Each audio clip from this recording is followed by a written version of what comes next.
넘치는 위로, 굳건한 소망이라고 하는 제목으로 하나님의 말씀을 나누기를 원합니다. 사람들은 짧지만 임팩트 있는 명언을 굉장히 좋아하죠. 그래서 너의 좌우명은 무엇이니? 혹은 우리가 또한 약속의 말씀을 붙잡고 나아갈 때마다 너가 붙잡는 말씀은 무엇이니? 라는 이야기와 나눔을 새해가 되면은 많이 하게 됩니다. 혹은 올 한 해 나는 어떠한 생각을 붙잡고 또한 살아갈 것인가 등등의 여러 가지 생각들을 하게 되죠. 그러한 생각에 도움이 될 수 있는 이러한 임팩트 있는 명언들을 굉장히 좋아합니다. 왜냐하면 그 명언 안에서 우리는 때로는 위로를 경험하기도 하고, 혹은 지금은 비록 어둡지만 그 명언을 통해서 소망을 가질 수도 있기 때문이죠. 그런데 여러분, 그 명언들은요, 평범한 하루의 일상에서 나오는 것이 결코 아닙니다.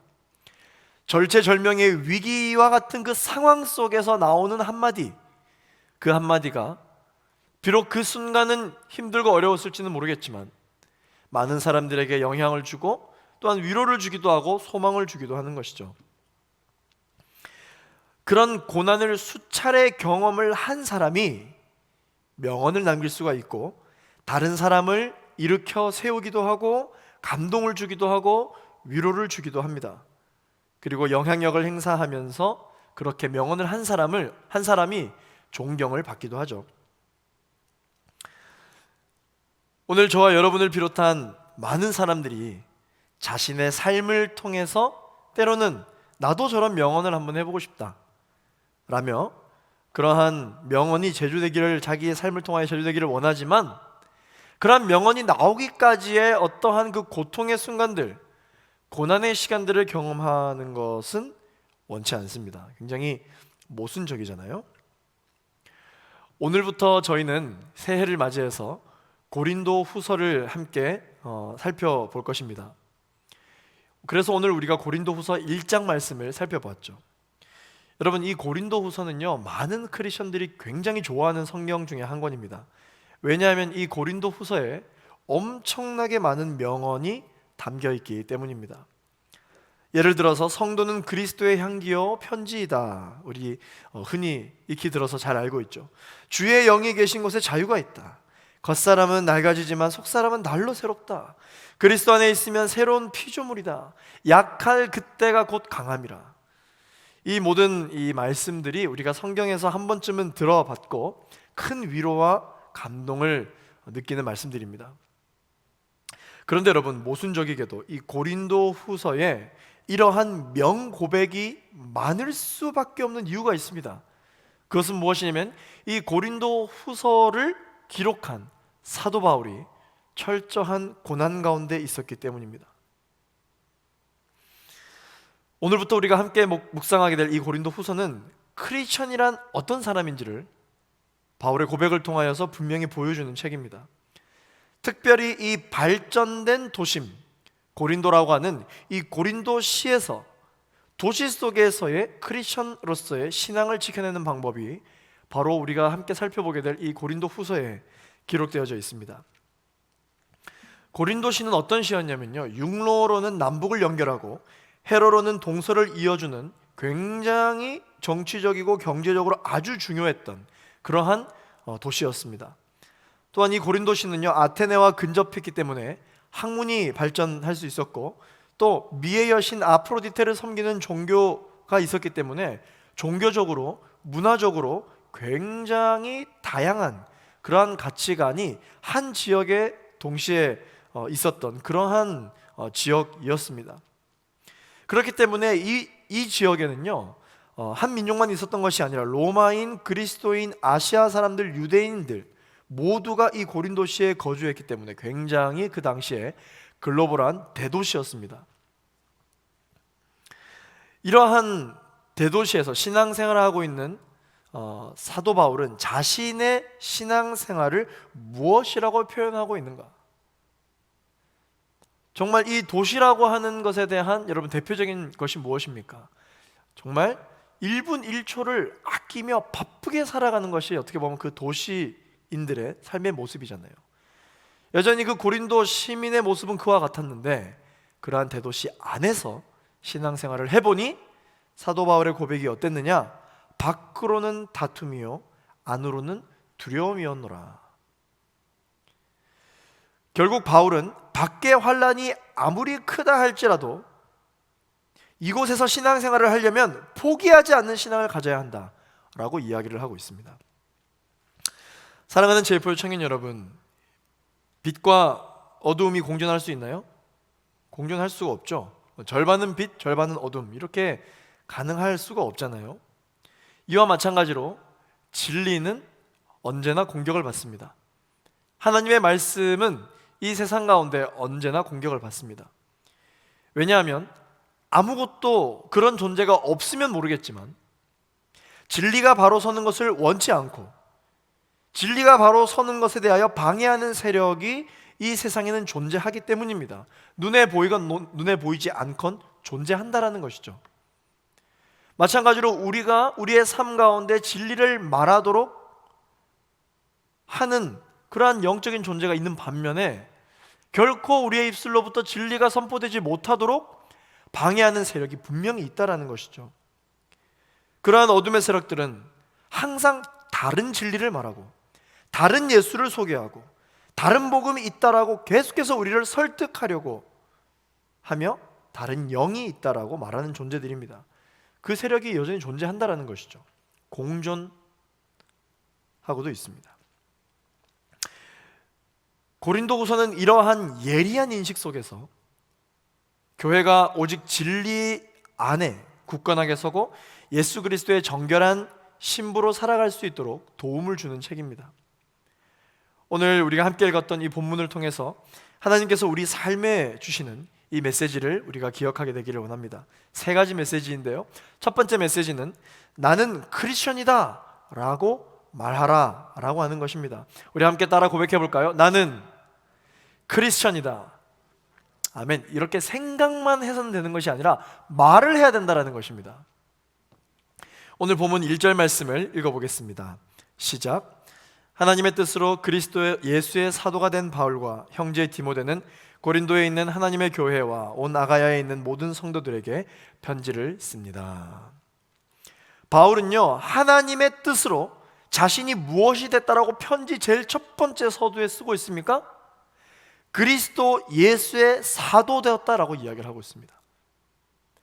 모든 본인이 하고 싶은 말을 하기 전에 제일 먼저 뭐라고 이야기했느냐? 나는 예수의 사도 된 바울이다 라고 자신의 영적인 정체성을 드러내고 있습니다. 나는 누구인가? 나는 어떻게 살아야 하는가? 지금 내가 어떤 말을 하려고 하는데 이 말을 하는 나는 누구인가? 라고 하는 정체성을 명확하게 했다라는 것이죠. 오늘 2021년 또한 새해 첫 J4 예배를 드리는 우리 청년 여러분, 여러분도 오늘 이 예배를 드리시기 위하여 유튜브를 킬 때 어떠한 마음으로 여러분 이 예배에 임하고 계십니까? 우리는요, 세상을 향해서 우리가 누구인지를 선포한 이후에 모든 계획을 해야 하고 모든 말을 해야 합니다. 어떻게 해야 할까요? 오늘 우리가 고백했던 것처럼, 오늘 사도 바울이 고백했던 것처럼 우리가 한 손을 들고 어떻게 고백해야 된다고요?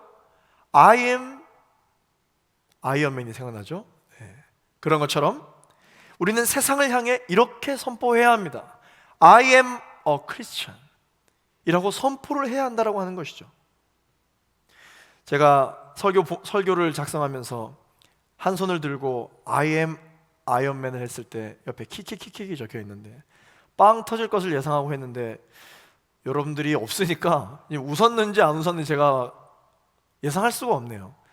여기 앉아 계신 스태프들은 웃고 있었습니다. 마스크를 넘어 여러분들의 모습을 볼 수가 있네요. 세상을 향해 선포해야 합니다. I am a Christian. 나는 크리스천이다 라고 선포를 해야 한다는 것이죠. 우리가 그런데 그렇게 쉽게 말을 할 수가 없죠.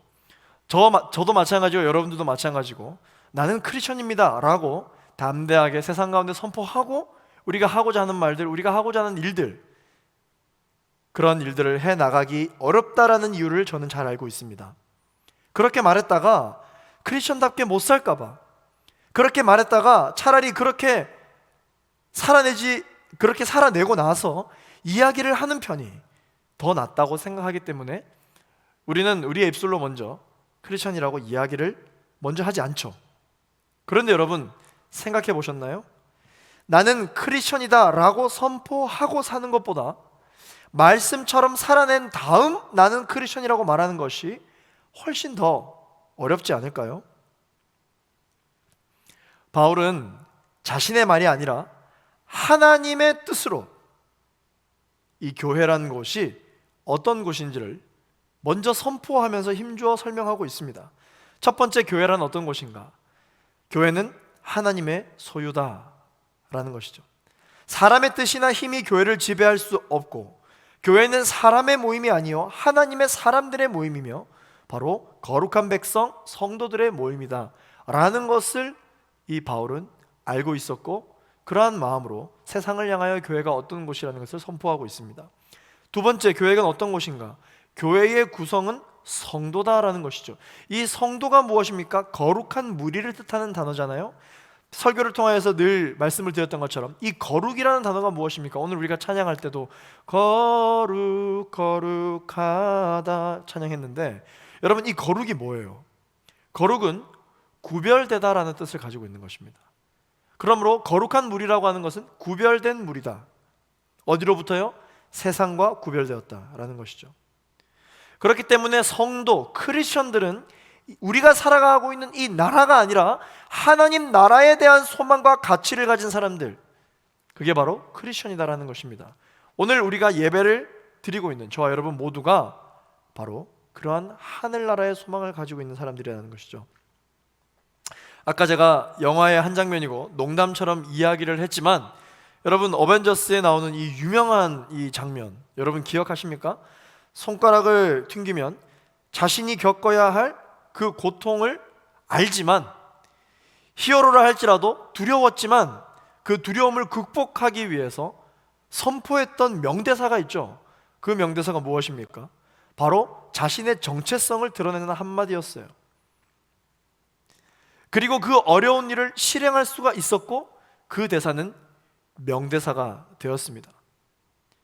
여러분 그 장면이 기억나십니까? 처음에는 그 건틀렛을 끼고 그 손가락을 튕기려고 했을 때 그 두려움에 사로잡혀 있던 그 표정 기억나십니까? 그러나 대사를 외치죠. 자기가 어떤 사람인지에 대해서 대사를, 정체성을 외칠 때 그 말이 끝남과 동시에 그 표정은 확신에 찬 의지로 바뀌는 것을 볼 수가 있었습니다. 마찬가지예요. 우리도 똑같습니다. I am a Christian이라고 말하기 전에 여전히 두렵고, 여전히 우리가 과연 이 거룩함을 유지해 나갈 수 있을까라고 하는 두려운 마음, 내가 과연 감당할 수 있을까? 히어로의 삶, 내가 과연 크리스천다운 삶을 살아낼 수 있을까라는 두려움이 있지만, 그 두려움을 이겨내고 한 손을 들며 I am a Christian이라고 우리가 말로, 입으로 선포하게 될 때 우리의 마음은 이전과 다르다는 것이에요. 그것이 바로 하나님의 백성들이 하나님의 일을 하는 방법입니다. 다 이루고 나서 나는 크리스천이다라고 이야기를 하는 것이 아니라 나는 크리스천입니다 라고 이야기를 하고 선포하고 하나님의 일하시는 것들을 눈으로 보는 삶, 그게 바로 거룩한 백성의 삶이다라고 하는 것이죠. 바울은 이 영적인 정체성, 나는 그리스도 예수의 사도되었다라고 하는 이 말에 대해서 그 어떤 말로 포장하거나 꾸미려 하지 않았습니다. 그냥 단어 그대로 나는 사도다, 이 말로 더 표현이 필요 없다라는 것입니다. 나는 사도이긴 한데 이제 갓 부름받은 사도입니다. 나는 사도이긴 한데 나는 오래된 사도입니다. 나는 연약한 사도입니다. 나는 담대한 사도입니다 라고 하지 않았다라는 것입니다. 나는 사도입니다 라고 이야기를 했다라는 것이죠.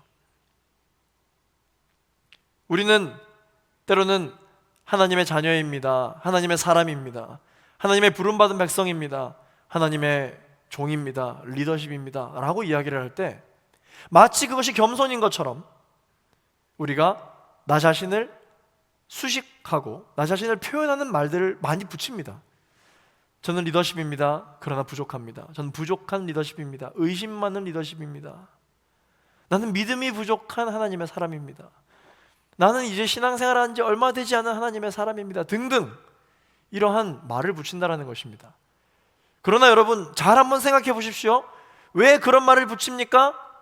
뭐 한국의 정서인가요? 겸손해 보이는 척 하려고 하는 것인가요? 우리의 내면에 내가 무언가를 하려고 하는, 그리고 나의 생각, 의심, 두려움이 있는 어떠한 그러한 표현이라고 하는 것이죠. 그러나 우리는 이렇게 고백할 수 있어야 합니다. 나의 나 된 것은 오직 주의 은혜라. 내가 나 될 수 있는 것은 나 자신이 아니라 하나님의 부르심이요, 하나님의 계획함이요, 하나님의 은혜다라고 선포할 수 있어야 한다는 것입니다. 그리스도 예수의 사도된 바울, I am a Christian, 나는 크리스천입니다 라고 담대하게 이야기를 할 수 있어야 된다는 것이죠. 뭔가를 꾸미려 해서는 안 돼요. 뭔가 포장을 하려고 해서는 안 됩니다. 아주 나쁜 습관입니다. 계속해서 2절 말씀을 통해서 바울은 자신이 어떤 사람인지 어떤 시간에 어떤 장소건 간에 똑같은 말씀을 계속해서 선포하고 있습니다. 2절 말씀을 우리 같이 한번 읽어보겠습니다. 시작. 하나님 우리 아버지와 주 예수 그리스도께로부터 은혜와 평화가 여러분에게 있기를 빕니다. 아멘. 사도 바울은 2절 말씀, 계속해서 이 편지의 서두를 통하여서 앞으로 본인이 하고자 하는 많은 말들이 있지만 이 모든 말을 하고자 하는 이유는 바로 하나님과의 사랑의 관계, 그냥 아는 지인의 관계가 아니라 하나님과 친밀하면 친밀할수록 얻게 되었던 하나님의 관계가 있었기 때문에, 하나님의 사랑이 있었기 때문에 이와 같은 깨달음을 여러분들에게 나눕니다 라는 말로 이 편지의 서두를 쓰고 있습니다. 여러분, 사랑, 하나님의 사랑을 위해서 이야기하고 있어요. 하나님의 사랑이 다른 사랑이 아닙니다. 여러분 사랑해 보십시오. 사랑하면 어떤 일이 벌어지는지 아십니까? 많은 말을 하려 하지 않아도 많은 시간을 함께 하고 싶어지고, 그 사람을 위해서 내가 무언가를 하고 싶어지며 많은 시간을 들이게 되어 있습니다. 그래서 사랑을 하면 할수록 아무 말 하지 않아도 그 사람의 눈만 계속 볼 수가 있어요. 그런데 사랑하지 않고 혹은 그 사랑이 깊어지지 않은 사람과는요, 의지만 있을 때에는 그 사람을 눈만 마주보고 한 30초 있어 보라 그러면 눈을 못 마주쳐요. 굉장히 쑥스러워합니다. 시선을 피하고 싶어 합니다. 그런데 사랑하면 사랑할수록 어떤 말을 하지 않아도 그 사람의 눈과 눈을 계속해서 바라볼 수가 있겠죠. 그러나 사랑하는 것까지만 보여지는 관계나 결국 일에 집중하고 결과에 집중하면 어떤 일이 벌어져요? 짧은 시간에 많은 걸 나누고 싶어 합니다. 여러분, 고린도 후서잖아요. 고린도 전서가 있습니다. 그러나 이 사도 바울이 고린도 전서로 편지를 마치지 않고 고린도 후서를 또 기록한 이유가 무엇일까요? 계속 관계를 맺고 싶은 거예요. 계속 이야기를 나누고 싶은 것입니다. 계속 나누고 싶은 것입니다. 어떻게 이게 가능할까? 바울은 교회를 사랑했기 때문입니다. 하나님과의 사랑이 있었기 때문에 그 사랑과 함께 나눴던 그 동역자들에게 계속해서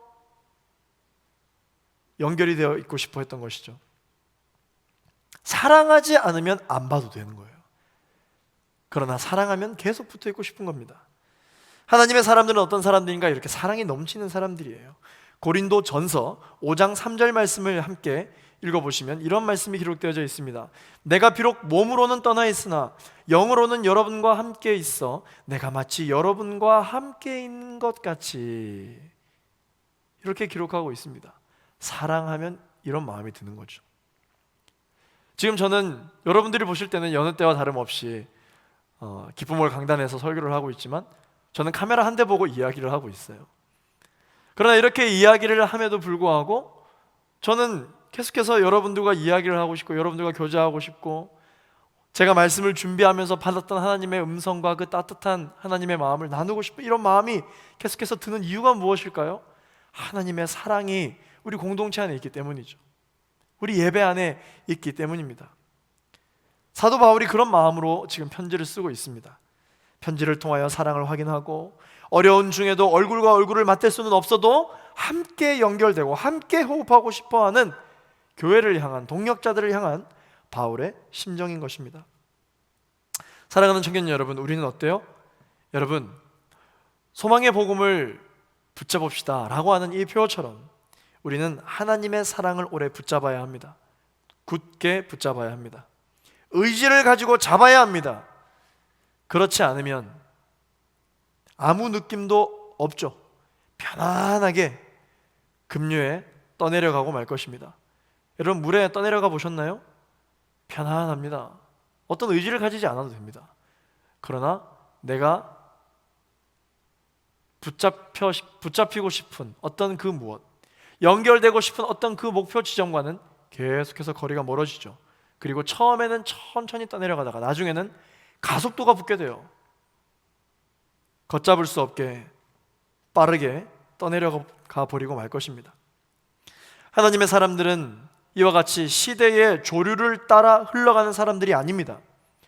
자기 정체성이 없는 크리스천은 단지 세상에 몸을 맡긴 채 신앙생활을 하지만 붕붕 떠다니는 세상의 한 부분일 뿐이죠.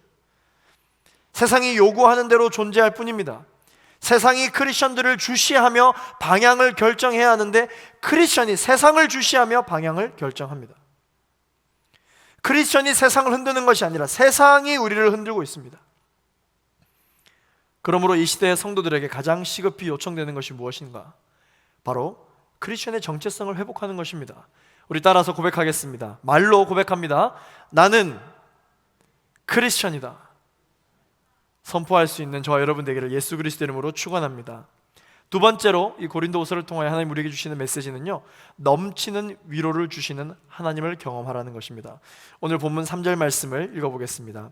시작. 하나님 곧 주 예수 그리스도의 아버지, 자비의 아버지, 모든 위로의 하나님께서는 찬양받으실 분입니다. 바울이 편지의 서두를 사랑으로 인사를 한 다음에 자신의 할 말을 또 시작하기 전에 가장 뭘 먼저 하고 있습니까? 처음부터 하나님을 찬양하기 시작합니다. 이것도 저희랑 많이 다르죠.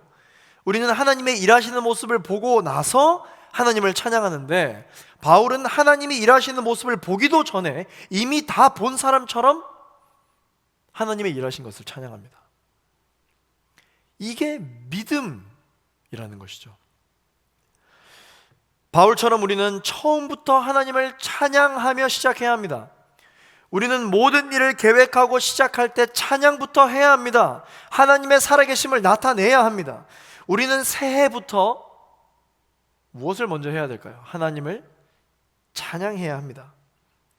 처음부터 찬양하기 시작했더니 이에 찬양이 이 바울의 마음을 주도해 나가기 시작해요. 여러분, 어떻게 이런 일이 가능할까요? 찬양 속에 감격이 있기 때문이에요. 찬양 속에 감동이 있기 때문에 내가 나의 의지로 찬양을 먼저 시작했으나 나중에 그 찬양 안에 감격이, 감동이 내 마음을 주도해 나가기 시작하는 것입니다. 많은 우리 청년들이 찬양하는 시간을 굉장히 좋아하죠. 여러분, 왜 찬양이 좋습니까?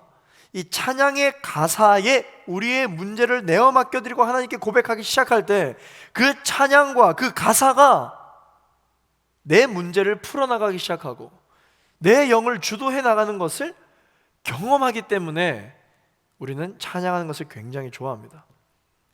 우리의 기도는 그 찬양 가사의 고백처럼 내 기도가 바뀌게 되고 감동을 경험하게 되죠. 찬양 가운데 역사하시는 성령 하나님께서 이런 일을 하시기 때문입니다. 우리 성령 하나님께서는 어떤 일을 하시는가? 두 가지를 제가 소개하고 싶은데요. 첫 번째, 우리 성령 하나님은요, 우리의 마음 가운데 감동을 주시는 분이십니다. 이것이 바로 성령께서 주시는 평안함입니다. 하나님을 찬양하는데 좋은 음악과 좋은 가사만 있고 감격이 없다? 감동이 없다? 확신하건대 아무런 의미가 없는 겁니다. 그러나 하나님이 주시는 이 감동은 좋지 않은 상태의 음악과 간단한 가사라 할지라도 감격이 있을 때가 있어요. 성령께서 하시는 일은 이와 같은 일이기 때문입니다. 성령께서 하시는 두 번째 일은요, 변화가 일어난다는 것이죠. 오늘 찬양 가사의 고백처럼 우리가 예수 그리스도의 이름을 높여드리고 하나님의 살아계심을 나타내기 시작할 때 어떤 일이 벌어지는가? 감동이 있고 그 감동이 나를 변화시키기 시작합니다. 슬픔이 기쁨으로 변화되기 시작합니다. 할렐루야. 절망이 소망으로 바뀌기 시작해요. 문제가 기대로 바뀌기 시작하는 것입니다. 왜냐하면 찬양을 할 때 하나님의 살아계심을 나타내는 바로 그 장소가 하나님 아버지의 품 안이기 때문에 그래요. 아무리 나를 무너뜨리려고 하는 원수의 공격과 세상의 위협이 내 바로 옆에 있다 할지라도 하나님의 날개가 나를 품고 있으면 여러분 그 안이 가장 안전하지 않겠습니까? 가장 안전하죠. 왜냐? 하나님 아버지의 품 안이기 때문에 그래요. 그래서 바울은 이러한 하나님을 향해서 뭐라고 고백합니까? 하나님 당신은 넘치는 위로를 주시는 분이십니다. 광야 가운데 있다 할지라도 원수들의 목전에 있다 할지라도 하나님 당신은 나를 넘치도록 위로해 주시는 하나님이십니다 라고 고백을 하고 있는 것입니다. 오늘 본문 4절 말씀을 읽어보겠습니다. 시작. 그분은 우리의 모든 환난 가운데서 우리를 위로하는 분이시기 때문입니다. 우리가 하나님께 받는 위로로 인해 우리도 환난 가운데 있는 사람들을 위로할 수 있게 하시는 분이십니다. 아멘.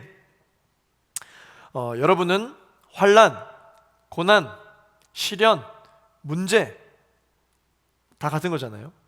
이런 것들을 여러분 어떻게 스스로 정의를 내리십니까? 저 고난이 있어요. 시험에 들 것 같아요. 제 인생 가운데 어려움이 있습니다 라고 이야기할 때 이 환난을 어떻게 정의를 내리실 수 있나요? 내 삶 가운데 벌어지는 안 좋은 일? 혹은 질병? 혹은 컨디션이 안 좋은 날?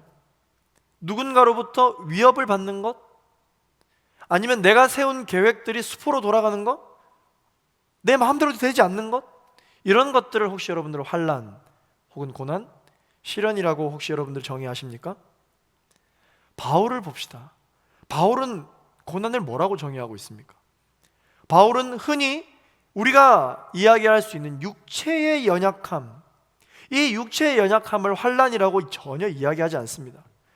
오히려 이 육체의 가시를 질병을 가지고 있었다라고 이야기는 하고 있지만 그것을 더러 환난이라고 이야기하진 않았습니다. 그것을 더러 고난이라고 이야기하지 않았습니다. 육체의 연약한 것이다 라고 표현했을 뿐이에요. 오히려 바울은 이 연약함이, 이 질병이, 이 육체의 가시가 예수 그리스도의 능력을 더욱 사모하게 만들어 주었기 때문에 기쁜 것이다라고까지 고백을 해요. 고린도후서 12장 7절부터 9절까지 있는 말씀을 읽어보겠습니다. 시작. 받은 계시들이 지극히 큰 것으로 인해 나로 교만하지 않게 하시려고 내 육체의 가시 곧 사탄의 사자를 주셨습니다. 이는 나를 쳐서 교만하지 않게 하시려는 것입니다.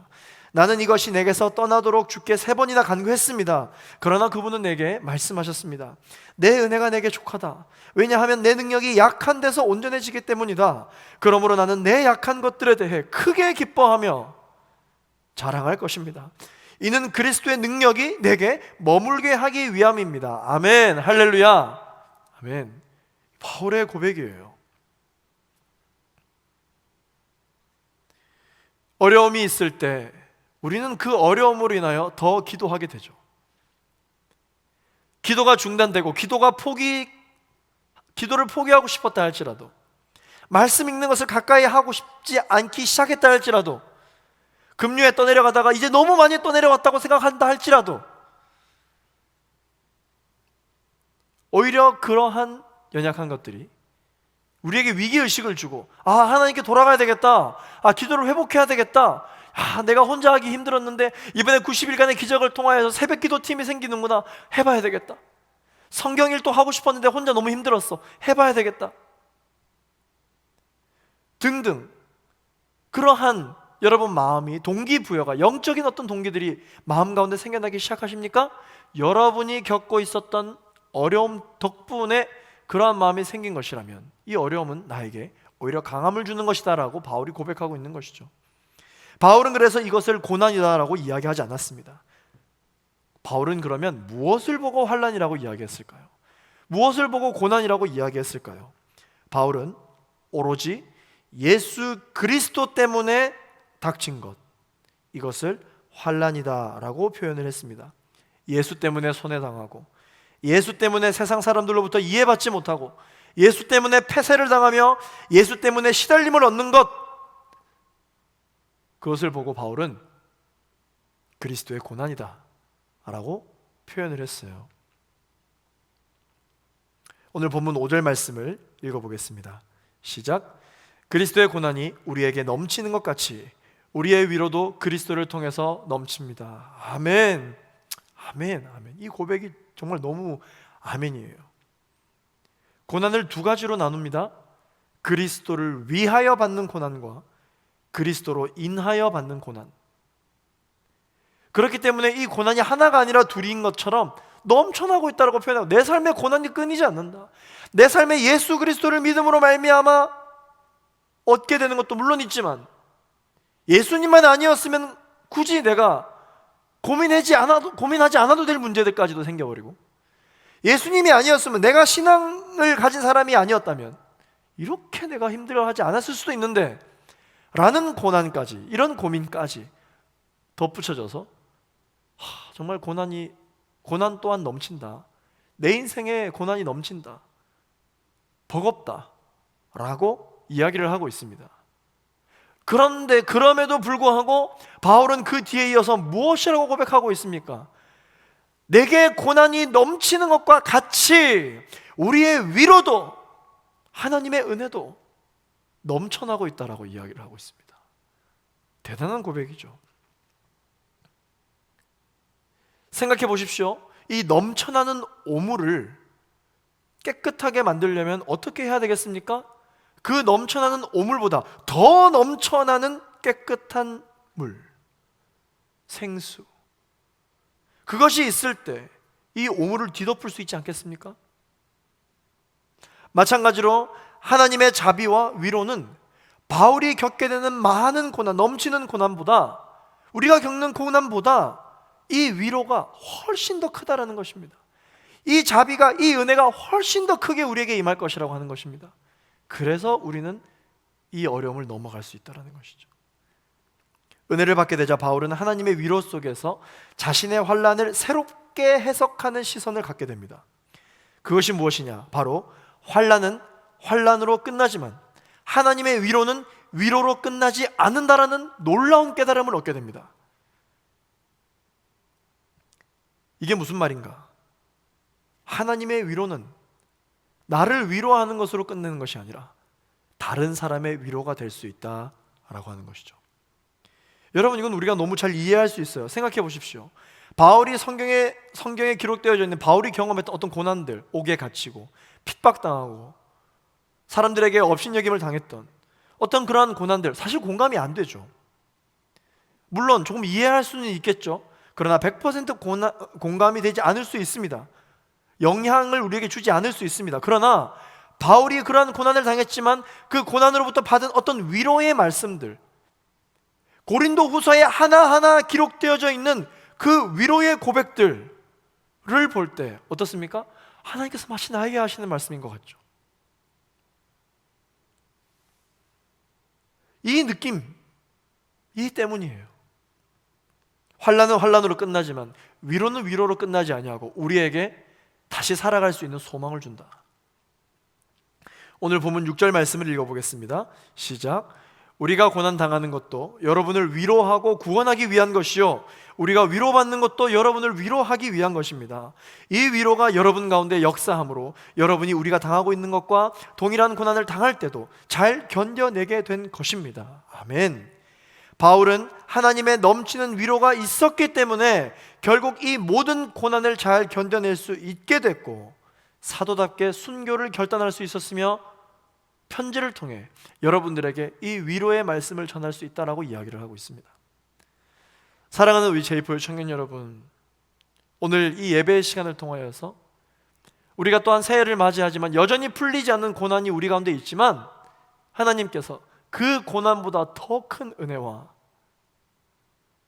더욱더 넘치는 위로를 오늘 저와 여러분에게 주시겠다고 약속하여 주십니다. 우리 하나님은 위로하시는 분이십니다. 넘치는 위로를 주시는 분이십니다. 그 하나님께 더 멀어지지 말고 붙들릴 수 있는 우리 모두가 되기를 예수 그리스도 이름으로 축원합니다. 우리는 다시 일어설 수 있습니다. 어떨 때? 넘치는 위로를 경험하게 될 때 견뎌낼 수 있습니다. 위로의 눈으로 여러분의 눈물을 닦아주고 계시는 우리 주님을 바라볼 수 있는 여러분 되시기를 소망합니다. 이런 말이 있습니다. 그리스도를 위하여 가는 길이 좁을수록 성도들을 위한 하나님의 위로는 넓다. 예수 때문에 고난받고 있으십니까? 나는 악에 동참하지 않겠다 라고 이야기를 함으로써 경제적으로 어려움을 당하고 있습니까? 사회적으로 어려움을 당하고 계세요? 학문적으로 어려움을 당하고 계십니까? 예수님 때문에 스스로 손해의 길을 자처해 나가고 계십니까? 여러분들은 순교자입니다. 그리고 선교사의 삶을 살아가고 있는 것입니다. 모든 일을 시작하기 전에 우리를 위로하시는 하나님을 찬양하십시오. 그러면 하나님의 일하시는 것들을 우리의 삶 가운데 보게 될 줄로 믿습니다. 그렇기 때문에 하나님의 사람들의 인사는 언제나 할렐루야가 되어야 됩니다. 하나님을 찬송하리로다, 할렐루야가 되는 것이죠. 마지막으로 오늘 본문을 통해서 하나님께서 우리에게 주시는 말씀은요, 굳건한 소망 되시는 하나님이 바로 우리의 하나님이시다라는 것입니다. 하나님의 넘치는 위로를 받으면 여러분 어떤 일이 벌어지는 줄 아십니까? 굳건해져요. 단단해집니다. 주는 토기장이 나는 진흙이라고 하는 고백이 있죠?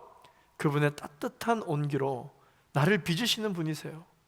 이 모양 저 모양으로, 이 세상에 하나밖에 없는 모양으로 우리 하나님은 우리를 빚으십니다. 그분의 따뜻한 손길로 우리를 빚으시죠. 그때 우리는 마음이 부드러워지고 마음이 녹습니다. 그리고 우리는 용광로를 거쳐서 단단해지는 것이죠. 단단해지고 나면 어떻습니까? 흔들리지 않게 됩니다. 밑에서 이 물레가 돌아도 흔들리지 않는 단단한 사람이 되는 것이죠. 오늘 본문 7절 말씀을 읽겠습니다. 시작. 여러분에 대한 우리의 소망은 굳건합니다. 여러분이 고난에 함께 참여하는 것처럼 위로에도 함께 참여하는 것을 우리는 알고 있습니다. 바울은 이 고난은 흔들림 없이 복음을 지속적으로 선포했기 때문에 이 고난을 이겨낼 수 있었다라고 이야기를 합니다. 그러나 진리를 선포하는 바울의 삶에 왜 계속 고난이 찾아오는지 아십니까? 밟았더니, 진리로 밟았더니 악이 꿈틀대는 거예요.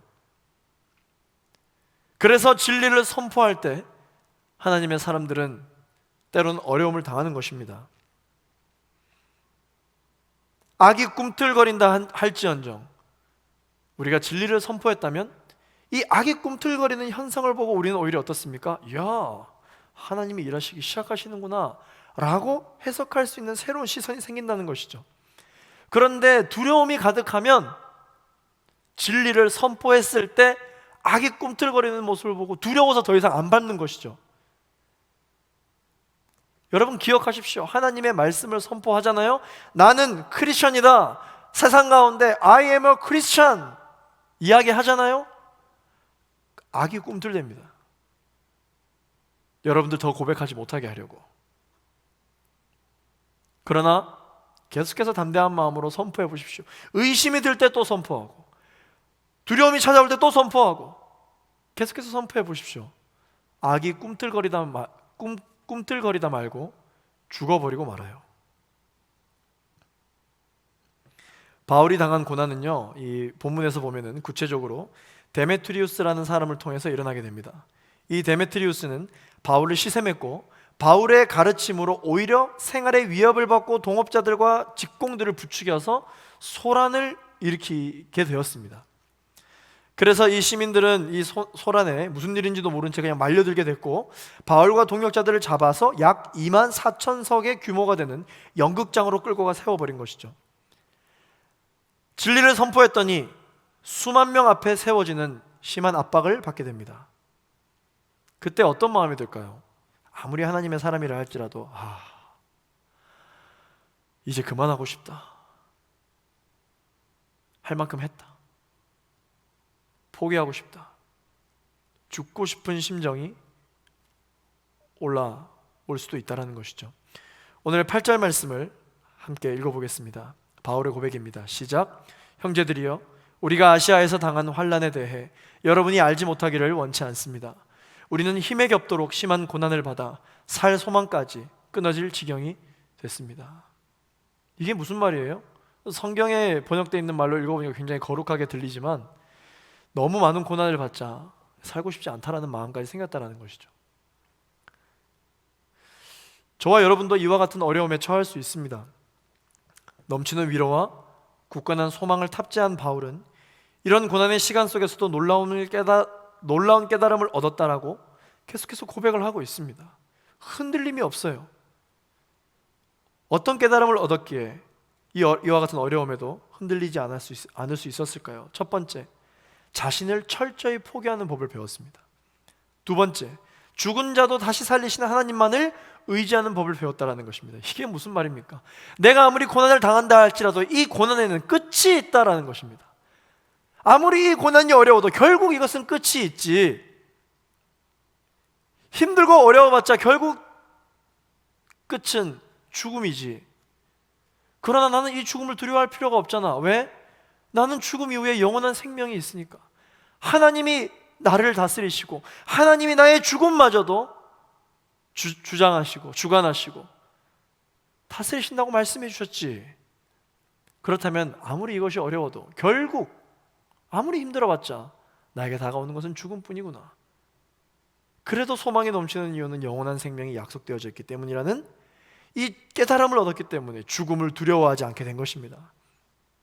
나의 목숨은, 나의 생명은, 나의 삶은 나의 것이 아니요 오직 주님의 것이다라고 하는 자신을 철저히 포기하는 마음, 이 마음이 있었기 때문에 수만 명이 나를 감싸고 있어도 조금도 두렵지 않았다는 것이죠. 오늘 본문 9절에서 10절까지 말씀을 읽겠습니다. 시작. 우리는 마음에 사형 선고를 내려야 했습니다. 그렇게 된 것은 우리 자신을 의지하지 않고 죽은 사람들을 살리시는 하나님만 의지하도록 하기 위함이었습니다. 그분은 우리를 과거에도 그렇게 큰 죽음에서 건지셨고 또 미래에도 건지실 분이십니다. 또 우리는 하나님 이후에도 건져주실 것을 소망합니다. 아멘. 그러나 우리 이 단단하게 깨지지 않은 그릇이라 할지라도 여러분 지속적으로 그 그릇에 열을 가한다 생각해 보십시오. 미열이라 할지라도 같은 장소에 같은 부위에 계속해서 그 미열을 가한다 생각해 보세요. 아무리 단단한 그릇이라도 모양이 틀어지게 돼 있고 균열이 가기 시작할 것입니다. 하나님의 사람들 또한 여러분 마찬가지입니다. 우리가 넘치는 위로를 받고 굳건한 소망으로 무장된 채 삶을 살아간다 할지라도 시간이 지나면 이 성령 충만한 마음은요 채워지지 않으면, 충전하지 않으면 점점 변하게 되어 있습니다. 점점 잃어버리게 되어 있어요. 성령은 소멸하는 불이기 때문이에요. 이 불을 지켜내야 합니다.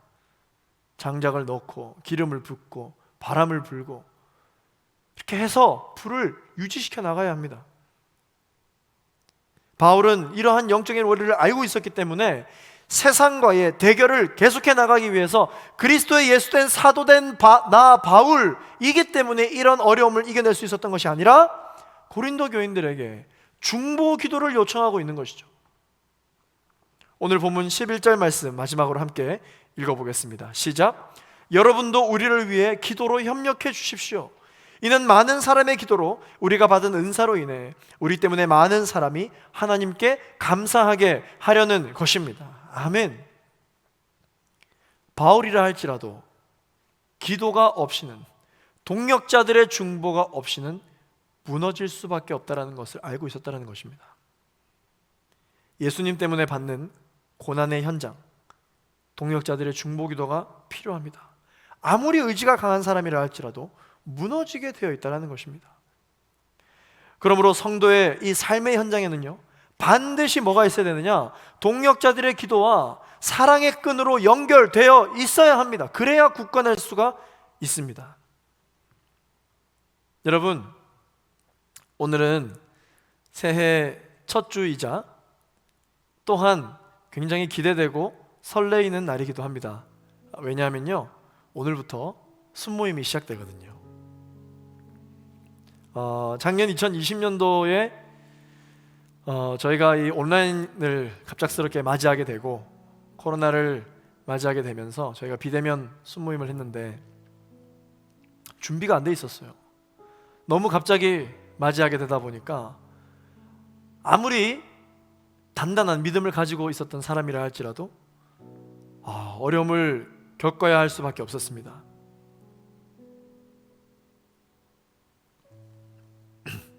저 역시 마찬가지였습니다.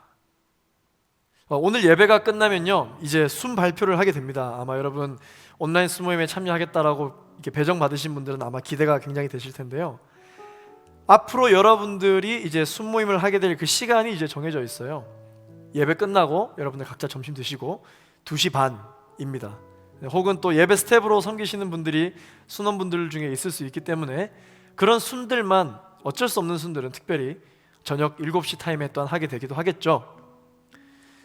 오늘은 우리 순원들끼리 모이지 않고 오늘은 순 발표만 하고 잠시 후 2시 반에 줌으로 이번에 새롭게 콜링된 우리 순장들, 그룹장들, 우리 MC단 모이게 되거든요. 그래서 함께 예배하고 기도한 뒤에 순 명단을 이제 발표할 겁니다. 그리고 명단을 받은 순장님들이 이제 여러분들에게 한 분 한 분 이제 연락을 하게 될 거예요. 사랑하는 청년 여러분, 즐거운 온라인 순모임이 되십시오. 그리고 하나님의 울타리 안에 붙들려 있으십시오.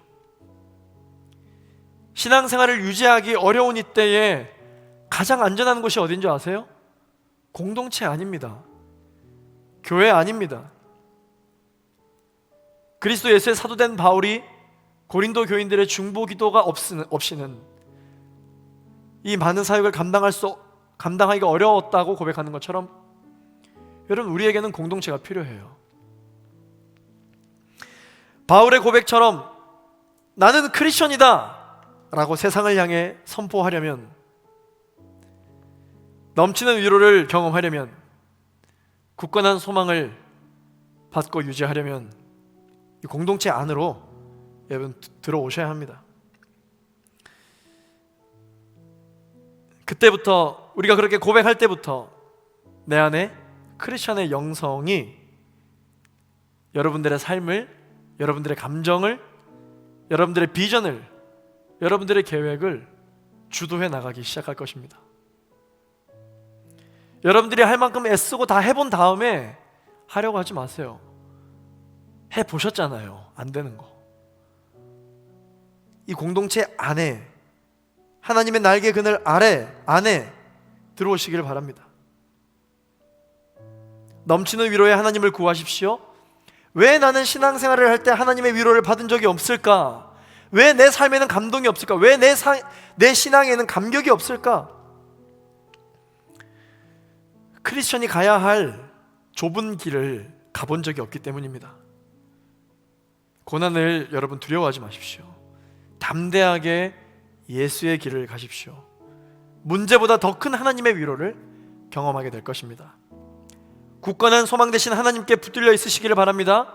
교회 아니, 공동체 아니, 순모임 아니, 가장 안전합니다. 여러분 온라인 부담스럽죠? 카메라 켜는 거 부담스럽죠? 방식이 여러분들과 안 맞기도 하죠. 그러나 그 부담스러운 것들이, 나와 안 맞는 그 방식이 여러분들을 이 시대 가운데, 이 세상 가운데 더 휩쓸려 떠내려가지 않도록 지켜줄 것입니다. 온라인 순모임을 하겠다고 배정 신청하신 분들 오늘 순 발표가 될 겁니다. 그러나 앞서 광고 드렸던 것처럼 온라인 순모임이 부담됩니다, 온라인 순모임 하려면 저는 하지 않겠습니다 라고 하신 분들 괜찮습니다. 오늘부터 1월 한 달간 언제든지 여러분 신청을 하실 수 있습니다. 물론 지금 순장이 많이 부족하죠. 그러나 여러분들 마음에 그러한 영적인 동기부여를 주신 분이 하나님이시라면 순장은 또 세워지게 되어 있습니다. 걱정하지 마십시오. 하나님이 일하시게 되어 있어요. 저는 J4U 공동체 2021년 온라인 순모임이 수많은 간증거리와 즐거운 순모임이 될 것을 기대하는 마음으로 여러분들에게 계속해서 독려할 거고 격려할 것입니다. 여러분, 올 한 해도 J4U 공동체 안에서 승리를 경험할 수 있는 저와 여러분이 되시기를 예수 그리스도의 이름으로 축원합니다. 함께 이 시간 말씀을 기억하며 기도하겠습니다. 하나님, 이 혼탁한 세상 가운데 나의 정체성을 확인하고, 오히려 세상 가운데, 원수 가운데 나는 크리스천이다, 나는 하나님의 자녀다, 나는 하나님의 사람이다, I am a Christian 이라고 선포하며 나아갈 수 있는 저와 여러분이 되기를 예수 그리스도의 이름으로 축원합니다. 넘치는 위로를 구하십시오. 하나님께서 여러분들을 위로하기를 원하십니다. 굳건한 소망을 붙잡으십시오. 하나님이 여러분들에게 그 굳건한, 흔들리지 않는 소망의 기둥이 되어주시겠다고 말씀해 주십니다. 소망의 복음을 굳게 잡으라. 이것이 올 한 해 우리가 주님께 선포하고 고백해야 할 주의 말씀인 줄로 믿습니다. 함께 말씀을 기억하며 기도하도록 하겠습니다. 기도하실 때 이 세 가지를 놓고 기도합니다. 하나님, 하나님의 자녀라고 담대히 선포하게 하십시오. 넘치는 위로의 하나님을 경험하게 하여 주십시오. 굳건한 소망을 붙잡게 하여 주옵소서. 주여, 한 몸으로 주가 합심하여 기도하겠습니다. 주여,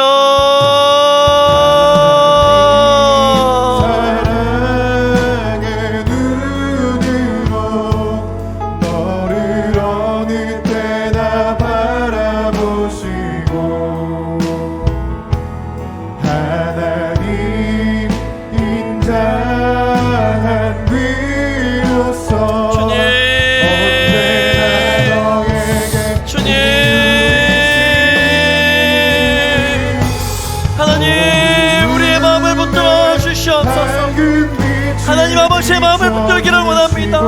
주의 마음을 붙들기를 원합니다. 주의 성령으로 충만케 하여 주시며 하나님을 바라보며 나아가는 은혜가 있게 하여 주시기를 간절히 바라기를 원합니다.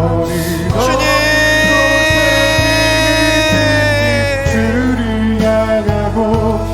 성령으로 기름 부으시기를 간절히 바라기를 원합니다. 주님, 채워주옵소서. 우리 함께 찬양합시다. 하나님 사랑의 눈으로, 사랑의 눈으로 너를 어느 때나 바라보시고 하나님 인자한 귀로서 언제나 너에게 기울이시니 어둠에 밝은 빛을 비춰주시고 너의 작은 신음에도 응답하시니 너는 어느 곳에 있든지 주를 향하고 주만 바라볼지라. 하나님 아버지, 감사합니다. 주님, 오늘 새해 첫날, 새해 첫주 우리 주님 앞에 올려드려지는 이 예배 가운데 하나님께서 우리에게 말씀하시기를 소망의 복음을 굳게 잡으라고 말씀하여 주셨습니다. 주님, 교회 나오지 않으니까 편했고 온라인으로 예배를 드려보니까 참 편했습니다. 그러나 주님, 우리가 이 편안함에 안주하게 될까봐 두렵습니다. 이제는 주님 앞에 열심을 내려고 하지 않을까봐 두렵습니다. 하나님, 나도 모르게 눈에 보이지 않으면 관계가 멀어진다는 것처럼 계속해서 내가 피부로 접촉하지 않고, 눈에 보이지 않고, 귀로 직접 듣지 않고, 온라인을 통해서 듣고, 손으로 무언가를 잡지 않은 채 비대면으로 예배를 드리다 보니 나도 모르게 너무 많이 떠내려왔습니다. 그러나 하나님, 새해 가운데 이 고난 중에도 우리가 소망을 노래할 수 있는 이유는 하나님께서 2021년 새해 가운데 놀라운 일을 계획하고 계신 줄로 믿기 때문입니다. 하나님, 하나님의 일하심을 우리가 찬양하며 시작하게 하여 주시옵소서. 넘치는 위로를 경험하게 하여 주시옵소서. 굳건한 소망을 붙잡게 하여 주시옵소서. 그래서 더 이상 올해와 같지 아니하고 새해에는 새로운 시도를 통하여서 하나님께 새로운 은혜를 받고, 아버지 하나님, 이 상황을 두려워하고 의심하는 것이 아니라 이 상황을 인지하고 받아들이고 포기하는 법을 배운 것처럼, 주님, 우리도 이 상황을 향하여 주님 오히려 정면 승부로 주님, 우리가 뚫고 나갈 수 있는 브렉스루의 영성을 우리에게 허락하여 주시옵소서. 사도 바울이 사도됨을 인정하며 믿음의 사람들에게 중보기도를 요청했던 것처럼 우리도 더 이상 혼자 신앙생활 하지 아니하고 나를 위하여 기도해 주고자 하는 중보자들의 기도와 함께 우리가 또한 이 어려운 때를 계속해서 헤쳐나갈 수 있도록 역사하여 주시옵소서. 감사드리며 새해를 시작하실 주님을 기대하며 예수 그리스도 이름으로 기도하였습니다. 아멘. 우리 주님께 영광의 박수를 드리시겠습니다. 하나님, 새해를 행하여 주시옵소서. 우리의 모든 삶과 우리의 모든 예배와 우리의 모든 공동체 가운데 하나님의 일을 시작하여 주옵소서. 아멘. 아멘.